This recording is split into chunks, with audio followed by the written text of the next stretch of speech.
저번에 구강보건사업 기본계획 이거 세울 때 뭐가 들어간다 그랬어요? 구강보건에 관한 조사, 연구, 교육, 그리고 누구한테 할 건데? 할 때 학교, 사업장, 그리고 노인, 그리고 장애인이에요. 그냥 장애인이지 또 정신장애 이런 거 아니에요. 노인, 장애인, 그리고 또 임산부, 그리고 영유아, 그죠? 그리고 또 중요한 하나가 수돗물 불소농도 조정 사업.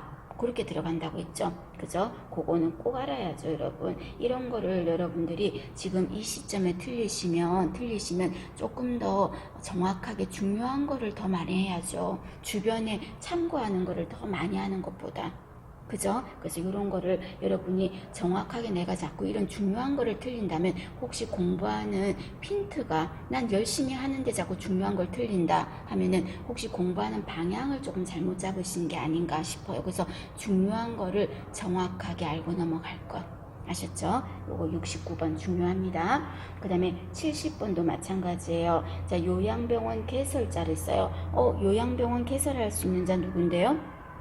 요양병원을 개설할 수 있는 자는 한의사 그리고 의사, 그죠? 요양병원은 의사도 개설할 수 있고 또 한의사도 개설할 수가 있다 그랬습니다. 그럼 이 개설자가 환자를 이렇게 보호대를 사용하는 경우라는 거죠. 자, 그럼 이때 어떻게 해야 되는가 이거예요. 자, 이때 여러분 어떻게 해야 되는가 했을 때, 자, 1번 같은 경우는 자, 신체 보호대 사용에 관한 교육을요, 직원들 있죠. 의료인들이나 직원들, 종사자들한테 해야 돼요. 그럼 얼마 정도 합니까? 하면 1년에 한 번이에요. 그래서 두 번째 줄에 연 3회 이상이 아니고 연 1회 이상 신체 보호대 사용에 관한 교육을 하겠습니다. 이 교육을 하는 취지는 되도록이면 가급적 쓰지 않기 위해서, 그리고 쓴다면 정확한 지침에 의해서 쓰게 하기 위해서 교육을 하는 거죠. 그죠? 답은 요것도 틀렸습니다. 그럼 여기에서 맞는 거는 여러분 5번째 5번에 보면 의료인은 신체 보호대 제거 또는 신체 부위를 줄이기 위해서 환자 상태를 주기적으로 평가한다. 맞죠? 순환 상태도 봐야 되고, 그죠? 그래서 답은 5번입니다. 나머지는 찾을 수 있을 것 같아요, 여러분. 봐주시고. 그리고 요양병원에는 입소할 수 있는 자가 누굽니까? 중요하죠. 요양병원에 입소 가능한 자, 입원이 가능한 자.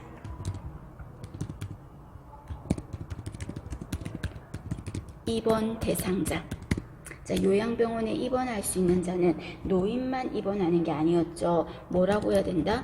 노인성 질환자라고 해야 된댔죠. 노인성 질환자, 파킨슨이라든지 뭐 알츠하이머부터 해서, 그죠? 이런 거 다 치매를 포함해서 다 들어가는 거예요. 그 다음에 또 만성질환자 들어갔었죠. 만성질환자. 그러니까 만성질환은 빨리 안 낫잖아요. 그런 사람 요양병원에, 일반 병원에는 오래 있게 안 합니다, 여러분.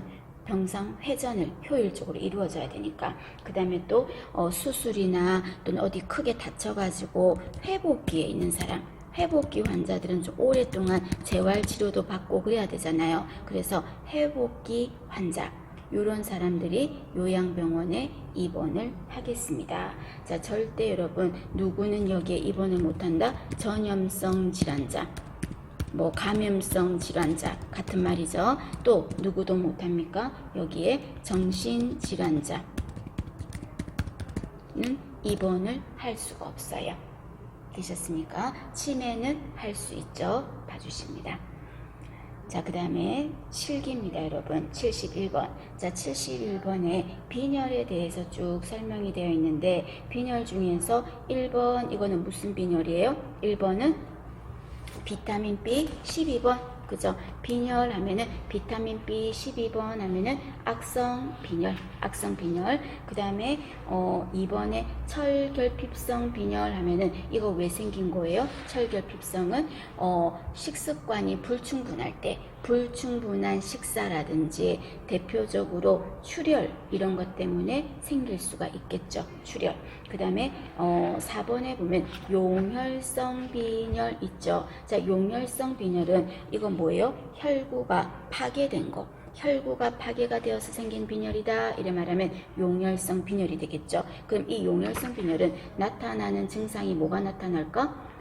황달이 나타나겠죠. 피들이 다 쪼개지고 깨어지고 죽고 하니까. 그죠?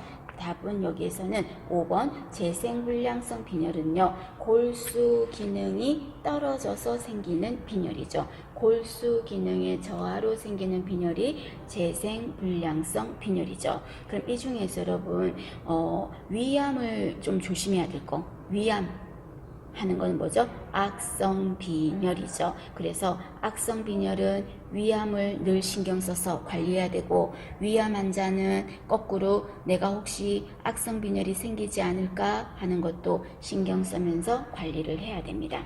되셨습니까? 빈혈 알아두시고요. 자, 그 다음에 우리가 빈혈로 인해서 뭔가 수혈 같은 거를 할 때가 있어요. 그럼 수혈을 한다면 이때 수혈 시 가장 중요한 게 뭐예요? 수혈 시 가장 중요한 거면 해야 될 검사가 혈액형, 그죠? 그 다음에 또 두 번째가 교차시험이라는 거죠. 혈액형과 교차시험. 그런데 수혈을 하고 있을 때는요, 의료인이 옆에서 15분 정도 동안은 옆에 있어야 돼요.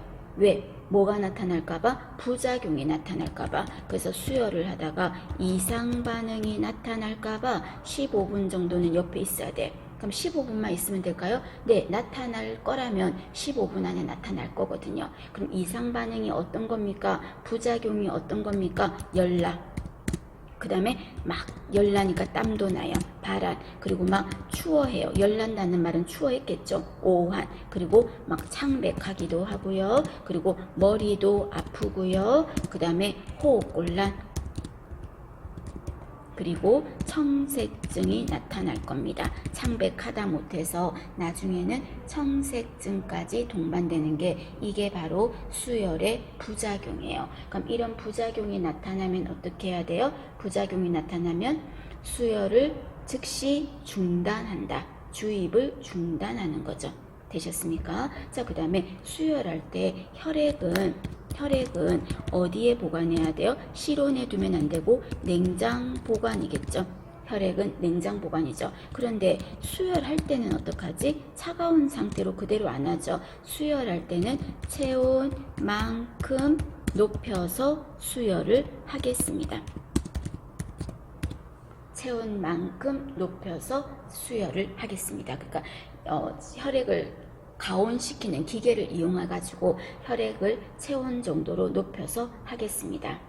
자, 그 다음에 이때 혈액의 사고를 막아야 되겠죠. 그래서 이 사람 피 잘못 다른 사람 거 나으면 안 되잖아요. 그래서 혈액 사고를 막기 위해서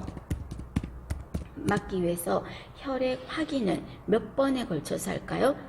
여러분, 제가 투약에서 무조건 몇 번 하긴 했어? 3번이지. 그래서 3차에 걸쳐서 확인을 정확하게 해야 됩니다. 정확한 투약의 원칙을 지키려면 수혈을 할 때도 3번에 걸쳐서 확인을 한다는 거 알아두십니다. 봐주실 것.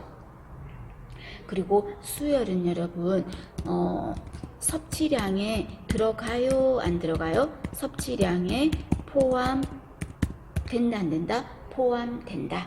몸 안으로 들어온 거는. 그래서 정맥주사, 수혈, 위관 영양 전부 다 섭취량에 집어넣겠습니다. 되셨습니까? 자, 그 다음에 넘어갑니다. 자, 72번에는 무의식 하면 무조건 뭐예요? 기도 유지, 기도 들어갔을까봐 하는 거죠. 1번이죠. 그 다음에 79번에 수술 전에 제모를 하는 이유가 뭐냐? 감염 예방 아니겠습니까? 그죠? 4번 감염 예방. 그리고 수술 부위는 털난 방향으로 깎을 거고 수술 부위보다 넓게 깎을 거라는 거. 그죠? 그 다음에 74번입니다. 여러분 속도 괜찮겠죠? 그냥 이제 이 부분은 이제 쉬우니까. 자, 74번에 모균술에는 내과적이 있고 외과적이 있어. 내과적은 소독의 개념이고 외과적은 모두 다 싸그리 죽이는 멸균의 개념이었어요. 자, 그러면 화상 환자 드레싱 나오면 전부 뭐예요? 외과적. 그죠? 그 다음에 배액관을 비운다. 뭔가 분비물 같은 거 뺀대. 그럼 굳이 이거 뺀 거 비울 때 비운다잖아요. 배액관을 삽입하는 것도 아니고 비운다. 그럴 때는 내과적만 지켜도 되겠죠? 그 다음에 2번에 보면 욕창 상처 드레싱 나왔잖아요. 드레싱 하면 뭐예요? 외과죠. 그 다음에 두 번째는 인후 배양. 여러분 우리 그 자가 키트 검사한다고 생각해봐. 그럼 그런 거 할 때 검체 수집 내과죠. 내과죠. 그 다음에 3번 비위관 삽입. 이거는 뭔데요? 이게 내과죠. 그리고 수술 부위 드레싱 외과죠. 맞나요? 그럼 지금 순서가 내과적인 게 먼저 있고 외과적인 거 찾으라는 뜻이거든요. 답은 3번이 되겠죠. 자, 4번에 도뇨관 삽입. 이거 뭐예요? 외과죠. 외과죠. 그 다음에 정맥 주사 5번에 외과죠. 관장액 주입 내과죠. 내과죠. 되셨습니까? 자, 정리.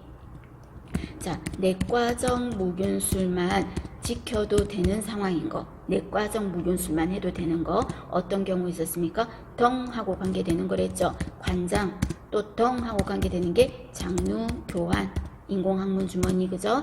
대변 주머니. 그 다음 세 번째가 위관이라는 말 들어갔지. 위관 삽입, 그리고 또 위관 영양 줄 때 깨끗하게만 하면 된다 그랬죠. 그리고 또 경구약 이런 거 줄 때요. 입이 멸균이 아니잖아요. 그러니까 경구약 같은 경우는 내과적만 지켜도 돼요. 그런데 문제에서 주사약이라고 말하면 외과적 무균술 지켜야 되죠. 주사약은. 되셨습니까? 그러면 귀약, 귀 멸균 아니잖아요. 내과죠. 그럼 코약 이런 것도 전부 다 내과죠. 내과죠.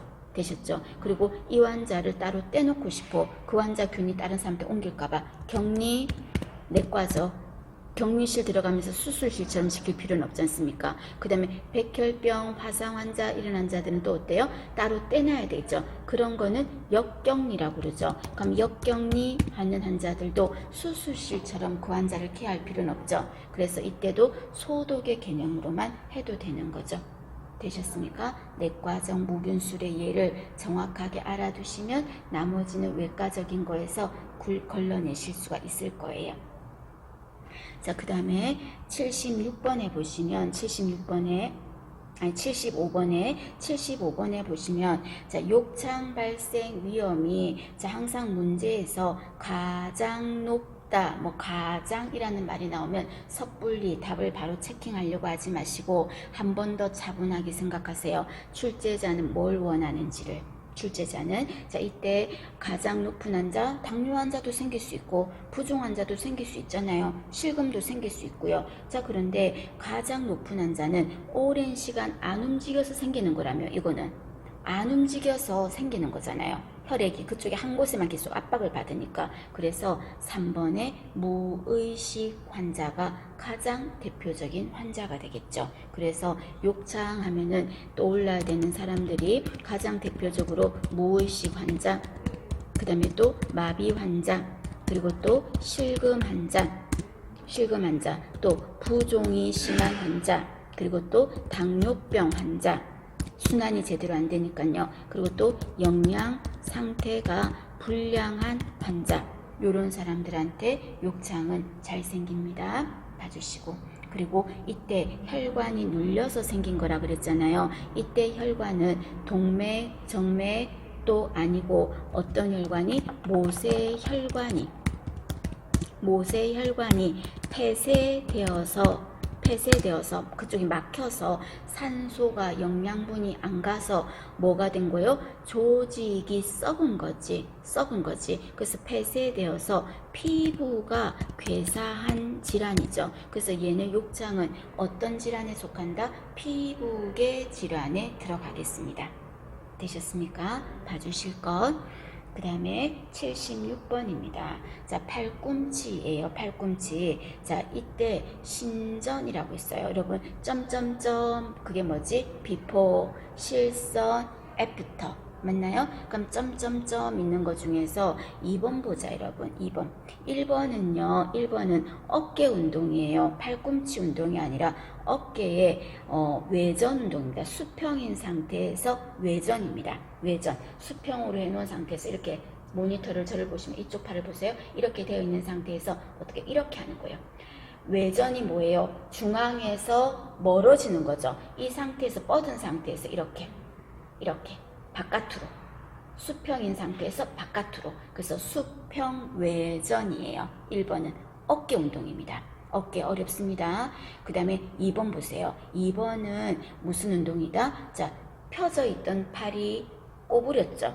그죠? 각도가 좁아졌죠. 뭐다? 굴곡. 그 다음에 5번 볼까요? 5번이 뭐예요? 신전이죠. 폈잖아요. 신전. 그럼 3번 이거 뭔 것 같아? 3번 손 모양을 잘 봐야 되죠. 팔꿈치 운동인데 손 모양을 잘 보셔야죠. 어떤 거예요? 안으로 돌리고 있지. 그죠? 뭐죠? 회내 운동이 되겠죠. 회내. 그 다음에 4번은 거꾸로 바깥으로 돌고 있죠. 4번은 뭐다? 회외 운동이 되겠습니다. 되시겠습니까? 자, 그렇게 정리해 주세요. 이거 한번 다시 잘 보세요. 이런 거 그림 문제로 나오니까요.